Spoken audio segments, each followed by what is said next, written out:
तुम्हाला माहिती आहे का तारक मंत्राचे पाणी कसे बनवावे?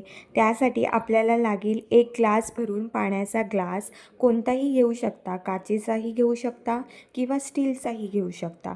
कोणत्याही ग्लासमध्ये पाणी घ्यायचं आणि आपला उजवा हात आहे तो आपल्याला त्या ग्लासवर ठेवायचा आहे आणि 11 वेळेस आपल्याला तारक मंत्र म्हणायचा आहे.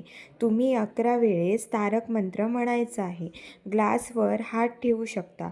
तुम्ही कशासाठी करत आहात, हे पाणी कशासाठी अभिमंत्रित करत आहात, जसं की दारू सोडण्यासाठी किंवा मुलांचा अभ्यासामध्ये एकाग्रता मिळवण्यासाठी किंवा चांगल्या आरोग्यासाठी, त्याप्रमाणे तुम्ही त्या ग्लासमध्ये तशी इच्छा बोलू शकता व स्वामी समर्थ महाराज यांना विनंती करू शकता.